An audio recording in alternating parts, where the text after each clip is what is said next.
పెళ్ళైనా పండగైనా వేడుక ఏదైనా పట్టు చీరల ప్రత్యేక వేదిక వారాహి సిల్క్స్.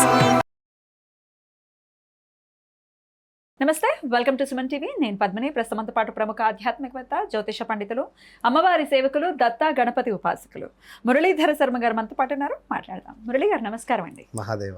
మురళి గారు, ముందుగా మీకు హనుమాన్ జయంతి శుభాకాంక్షలు అండి. అమ్మ మీకు అదే విధంగా ఛానల్ చూస్తున్నటువంటి వారందరికీ కూడా హనుమాన్ జయంతి ఖచ్చితంగా తెలుగునాట వైశాఖ బహుళపక్ష దశమి నాడు జరుపుకోవటం మనకి విదితమై, మరి హనుమంతుడి అనుగ్రహం కోసం మీరు మీ ఆలయంలో హనుమంతుడు ఉన్నాడు. చాలా చాలా పవర్ఫుల్ కదా మీ ఆలయంలోని హనుమంతుడు. పంచముఖ ఆంజనేయ స్వామి. అసలు పంచముఖ ఆంజనేయ స్వామిని అయితే అసలు ఆయన స్వరూపాన్ని ఇంట్లో పెట్టుకున్నా కూడా, అంటే పటం రూపంలో పెట్టుకున్నా కూడా చాలా విశేషం ఫలితం అని వినటం జరిగింది. మరి ఆంజనేయ స్వామిని మీరైతే ఎలా కొలుస్తారు? ఆ రోజున ఏమేం విధి విధానాలని పాటించాలి ఆంజనేయుడు అనుగ్రహం కోసం? మురళి గారు. తప్పకుండా అమ్మా. ఆంజనేయ స్వామి అంటే ఒక అపారమైనటువంటి భక్తి కావచ్చును, అదేవిధంగా అపారమైనటువంటి ఒక శక్తి, అపారమైనటువంటి ప్రేమ గుణం కలిగినటువంటి స్వామివారు వాస్తవానికి. ఎందుకు అంటే అన్ని రకాలుగా అసలు తన కంప్లీట్గా అంటే మన రాముల వారికి కానీ, సీతమ్మకి కానీ, లక్ష్మణునికి కానీ వారు చేసినటువంటి సేవ అనేటువంటిది అందులో ఎంతో మనం నేర్చుకోవాల్సినటువంటి విషయం. ఎందుకంటే ఇవాళ రేపు చిన్న చిన్న కష్టాలు వస్తేనే సూసైడ్ అటెంప్ట్స్ చేసుకునేటువంటి వారు ఉన్నారు. భార్యాభర్తలు విడిపోయేటువంటి పరిస్థితులు ఉంది. అంత సున్నితంగా మారిపోయారు జనాలు అందరూ కూడా. అవును. కనుక ఆంజనేయ స్వామికి సంబంధించినటువంటి హనుమాన్ చాలీసా దాని అర్థాన్ని తెలుసుకోవాలి వీళ్ళు. ఇది హనుమాన్ చాలీసా చదవడం కంటే దాని అర్థాన్ని వీరు తెలుసుకుంటే అసలు హనుమాన్ చాలీసాలో ఏమున్నది అనేది వీరికి అర్థమవుతుంది. కనుక ప్రతీది కంప్లీట్గా కూడా ఆంజనేయ స్వామి రూపకంగా ఒక అంటే స్వామివారు సీతమ్మను జాడ వెతుకు అని చెప్పి పంపించినటువంటి దాఖలాలు కావచ్చును, అదేవిధంగా లంకను దహనం చేసేటువంటి విధం కావచ్చును, అదేవిధంగా లక్ష్మణునికి ఒక పర్వతాన్ని తీసుకొని వచ్చినటువంటి దాఖలాలు కావచ్చును. అంటే ఇట్టి సందర్భాలలో వైశాఖ మాసంలో వచ్చేటువంటి మనకి దశమి మీరు అన్నట్టుగా 12వ తారీఖు మంగళవారం రావడము ఎంతో విశేషము. తప్పకుండా. సో ఈ రోజు ఏమిటంటే మొత్తం డ్రై ఫ్రూట్స్ తోని మా దేవాలయంలో అలంకరణ ఉంటుంది. కంప్లీట్ గా డ్రై ఫ్రూట్స్ తోని. ఎట్లా అనుగ్రహిస్తాడండి? అంటే తమలపాకు పూజలు కానీ, లేకపోతే మీరు ఇప్పుడు అన్నట్టుగా డ్రై ఫ్రూట్స్ కానీ, లేకపోతే గారెలతో ఆయనని ఆరాధన చేయటం కానీ, ఇవన్నీ కూడా ఆయనకు ప్రీతి. వడమాలలు, అలాగే సింధూర సేవ. అదే అమ్మా. అంటే నేను ఏమంటున్నాను అంటే డ్రై ఫ్రూట్స్ తోనే అలంకరణ కంప్లీట్ గా. అంటే స్టెప్ బై స్టెప్ తమలపాకులు మొత్తం తమలపాకులు పెట్టుకుంటూ వచ్చిన తమలపాకులతో అలంకరణ ఒకటి చేశాను. ఆయనకు చాలా ఇష్టం కదా. ఇష్టం, చాలా ఇష్టం. తమలపాకులు కావచ్చును, సింధూరం కావచ్చును. అంటే ఇప్పుడు అది దాని గురించి మాట్లాడడం అంటే అది చాలా పెద్దగా ఉంది. అంటే ఎందుకు అంటే ఇప్పుడు సీతమ్మ ఇక్కడ సింధూరం పెట్టుకుంది అని చెప్పి ఒళ్ళంతా రాసుకోవడం అనేటువంటిది కావచ్చు. అంటే ఇదంతా కాదు. నేను అనేటువంటిది ఒకటే విషయం, మనం ధైర్యంగా ఉండండి. నేను చెప్పేది జాతకాలు అనేటువంటివి ఉంటవి వెళ్తవి. సో ఒక గ్రహం వచ్చినప్పుడు అది ఎలాంటి ఇంపాక్ట్ చూపించానో అది చూపిస్తుంది.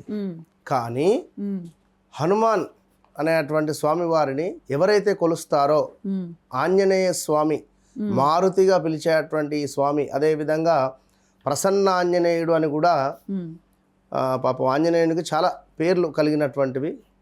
అదేవిధంగా ఈ రోజు నాడు ఆంజనేయ స్వామి వారిని ఎవరైతే పూజిస్తారో, ఏ రకంగా పూజించాలి అంటే ఒక మీఠాపాన్, అద్భుతమైనటువంటి ఒక మీఠాపాన్ స్వామికి సమర్పించండి. రెండవది ఒక జెండా. ఏదన్నా దేవాలయంలో మీరు ఆ జెండాను తీసుకువెళ్ళి ఆంజనేయ స్వామి యొక్క పాదాల దగ్గర పెట్టి అర్చనాది కార్యక్రమాలు చేయించి దానిని అదే దేవాలయంలో ఎక్కడైనా మీరు కట్టే ప్రయత్నం చేయండి. ఆ రోజు నుంచి కేవలం 21 రోజుల లోపు మీకు ఎలాంటి విజయం లభిస్తుందో మీరే చూడండి. ఆంజనేయ స్వామి ఉండే అటువంటి ఒక జెండాను తీసుకువెళ్ళి స్వామి పాదాల దగ్గర పెట్టి అర్చన అయిన తర్వాత అదే దేవాలయంలో ఎక్కడైనా ఒక జెండాను ఏర్పాటు చేసే ప్రయత్నం చేయండి. వడపప్పు అంటే వడపప్పుకు సంబంధించినటువంటి వడమాల. ఈ వడమాలను స్వామికి సమర్పించినా కూడా రాహుకేతు దోషం తొలుగుతుంది.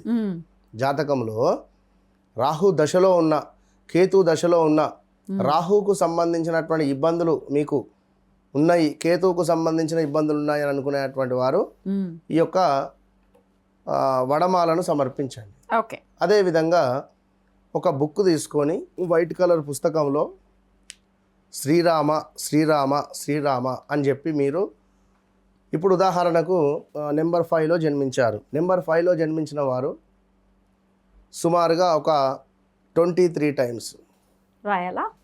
నెంబర్ 9లో జన్మించిన వారు 27 టైమ్స్. ఇట్లా మీరు నెంబర్ 1లో జన్మించినటువంటి వారు 10 టైమ్స్ లేదా 28 టైమ్స్. ఇట్లా మీరు మీ సంఖ్యకు శ్రీరామ అని చెప్పి పుస్తకం అదే పేపర్లో మొత్తం కూడా రాసేసి ఆ బుక్ను ఒక ఎరుపు రంగు క్లాత్లో పెట్టేసి అందులో కొంత పచ్చ కర్పూరాన్ని వేసి కొంత లవంగాలను మిరియాలను వేసి ఒక ముడుపు కట్టేసేయండి మొత్తం ఆ బుక్ను. దీనిని ఎక్కడైనా దేవాలయంలో పెట్టేసి వెళ్ళిపోండి. మీరు ఏదైనా దేవాలయంలో కూర్చొని ఇది మీ పక్కన పెట్టుకొని హనుమాన్ చాలీసా చదువుకొని చక్కగా కూడా హనుమాన్ చాలీసా అయిపోయిన తర్వాత ఆ బుక్ను అక్కడే ఏదైనా దేవాలయంలో పక్కన పెట్టేసి మీరు వెళ్ళిపోండి. 100కు 200% మీకు ఎలాంటి విజయం దక్కాలి అనుకున్నా, మీకు ఉద్యోగం కావచ్చును, వ్యాపారంలో ఇబ్బందులు కావచ్చును, అదేవిధంగా రావాల్సిన డబ్బే కావచ్చును, లేదా ఇలాంటి సమస్యలున్నా కూడా తొలగిపోయేటువంటి పరిస్థితి మాత్రం ఉంటుంది. అదేవిధంగా ఓం హనుమతే నమః, ఓం హనుమతే నమః, ఇంతే సింపుల్గా ఓం హనుమతే నమః, ఓం హనుమతే నమః, ఓం హనుమతే నమః అనేటువంటి మంత్రాన్ని జపం చేసి, పిల్లలలో కొంత ధైర్యం లేదు, కొంత భయం ఉంది, లేదా మీకే భయంగా ఉంది, ఇంట్లో వాతావరణం కొంచెం మాకు ఇబ్బందికరంగా ఉంది, నెగిటివ్ ఇంపాక్ట్ ఉంది అనుకునేటువంటి వారు ఒక రాగి చెంబులో నీటిని పోసి మీ యొక్క రింగ్ ఫింగర్ను అందులో పెట్టేసి ఓం హనుమతే నమః, ఓం హనుమతే నమః అనేటువంటి మంత్ర సాధన చేసి ఈ నీళ్లను ఇంట్లో ప్రోక్షణ చేసుకోవడం ద్వారా మీకు విశేషమైనటువంటి ఫలితం ఉంటుంది. దగ్గరలో ఉండేటువంటి ఎక్కడైనా ఆంజనేయ స్వామి దేవాలయానికి వెళ్ళి చక్కగా సేవ చేసుకోండి. స్వామివారి పాత్రలు కానీ స్వామివారికి సంబంధించినవి ఆభరణాలు వెండివి ఏవైనా ఉంటే కడగడము అవ్వో ఇవ్వో ఏది ఉన్నా కూడా మీరు ఆ పని చేసి ఒక పట్టు వస్త్రాన్ని స్వామివారికి డొనేట్ చేయండి ఈ రోజు నాడు. అది మ్యాక్సిమం మెరూన్ కలర్లో ఉండే విధంగా చేయండి. తప్పకుండా మంచి ఫలితం ఉంటుంది. ఇంట్లో మీ ఆగ్నేయం వైపులో కిచెనే ఉంటుంది, ఎవరి ఆగ్నేయం వైపులో కూడా. ఆ ఆగ్నేయం వైపులో కుదిరితే సుమారుగా ఒక జానెడు కంప్లీట్గా బాక్స్, రెడ్ కలర్ బాక్స్ను మీరు మీ యొక్క గ్యాస్ పైన ఆ మూలకు ఎగ్జాక్ట్లీ మనకు ఆగ్నేయం మూలన మీరు ఆ బాక్స్ను ఒకటి ఏర్పాటు చేసుకోండి, లేదా స్కెచ్తో డ్రా చేసుకోండి, లేదా రేడియం స్టిక్కర్ వేసుకుంటారో, లేదా మీరు ఏదన్నా చేసి చేయడం ద్వారా ఇంట్లో పాజిటివ్ వైబ్రేషన్ ఉంటుంది. అద్భుతం అండి, చాలా చక్కగా తెలియజేశారు. ఖచ్చితంగా హనుమంతుడి అనుగ్రహాన్ని పొందటం కనుక మొదలు పెడితే అసలు ఎంత త్వరితగతిన కష్టాల నుంచి బయటపడతామంటే ఎవరికి వారు అనుభవించి ఆయనని కొలిచి చూడాలి, అంతే కదా. అద్భుతం అండి. మీ గుళ్ళో ఉండేటటువంటి స్వామి కూడా చాలా మహిమాన్వితమైనటువంటి స్వరూపం. ఆయన ఎక్కడ ఉంటే అక్కడే చిరంజీవి కదా. అద్భుతం అండి, చాలా చక్కగా తెలియజేశారు. కృతజ్ఞతలు. నమస్కారం.